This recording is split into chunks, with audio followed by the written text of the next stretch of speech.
Kejati Sumsel kembali tetapkan satu orang tersangka dalam perkara dugaan tindak pidana korupsi pembangunan LRT di Provinsi Sumatera Selatan. Rekan-rekan media yang saya hormati. Patroli Sergapnes ID, Kejati Sumsel, Kamis tanggal 26 September 2024, tim penyidik bidang tindak pidana khusus Kejaksaan Tinggi Sumatera Selatan menetapkan kembali satu orang tersangka sehubungan dengan hasil penyidikan dalam perkara dugaan tindak pidana korupsi kegiatan pekerjaan pembangunan prasarana kereta api ringan, Light Rail Transit LRT di Provinsi Sumatera Selatan pada Satker Pengembangan, Peningkatan dan Perawatan Prasarana Perkeretaapian Kementerian Perhubungan RI-TA.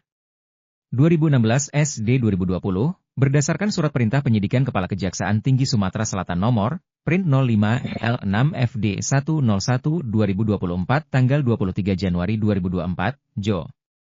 Nomor, Print 05-AL6-FD 102-2024 tanggal 29 Februari 2024, Jo. Nomor, Print 05-BL6-FD 109-2024 tanggal 6 September 2024. Tim penyidik telah mengumpulkan alat bukti dan barang bukti sehingga berdasarkan bukti permulaan yang cukup sebagaimana diatur dalam pasal 184 ayat 1 KUHP. Pada hari ini kembali menetapkan satu orang sebagai tersangka yaitu BHW selaku Direktur Utama PT Perenjana Jaya ditetapkan sebagai tersangka berdasarkan Surat Penetapan Tersangka Nomor, TEP 20L65FD 109-2024 tanggal 26 September 2024. Bahwa sebelumnya tersangka telah diperiksa sebagai saksi, dan berdasarkan hasil pemeriksaan disimpulkan telah cukup bukti bahwa yang bersangkutan terlibat dalam dugaan perkara dimaksud. Sehingga tim penyidik pada hari ini meningkatkan status dari semula saksi menjadi tersangka dan untuk tersangka selanjutnya dilakukan tindakan penahanan selama 20 hari ke depan di Rutan Kelas I Palembang dari tanggal 26 September 2024 sampai dengan 15 Oktober 2024. Adapun perbuatan tersangka melanggar. Ke-1. Primair. Pasal 2 Ayat 1 Jo.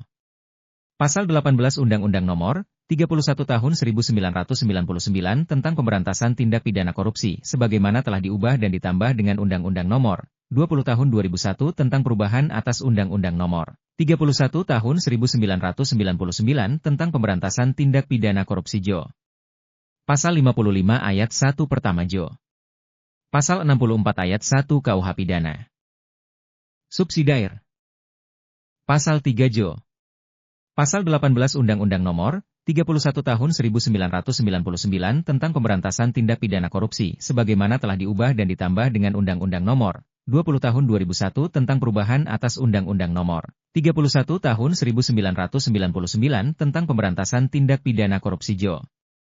Pasal 55 Ayat 1 Pertama Jo. Pasal 64 Ayat 1 KUH Pidana. Atau kedua, Pasal 13 Undang-Undang Nomor 31 Tahun 1999 tentang Pemberantasan Tindak Pidana Korupsi, sebagaimana telah diubah dan ditambah dengan Undang-Undang Nomor 20 Tahun 2001 tentang perubahan atas Undang-Undang Nomor 31 Tahun 1999 tentang Pemberantasan Tindak Pidana Korupsi. Para saksi yang sudah diperiksa sampai saat ini berjumlah 34 orang. Modus operandi. Tersangka BHW selaku Direktur Utama PT Perenjana Jaya yaitu sebagai pelaksana kegiatan yaitu konsultan perencana. Dalam pelaksanaan kegiatannya ditemukan adanya beberapa kegiatan yang dimarkupkan dan sebagian fiktif. Tersangka BHW juga mengalirkan dana kepada ketiga tersangka yang ditetapkan pada rilis sebelumnya yang diduga aliran dana tersebut berasal dari kegiatan yang dimarkup tersebut. Demikian kami sampaikan kepada teman-teman media, untuk dimaklumi. Patroli Sergapnes. Akbari. Palembang, 26 September 2024. Kepala Seksi Penerangan Hukum.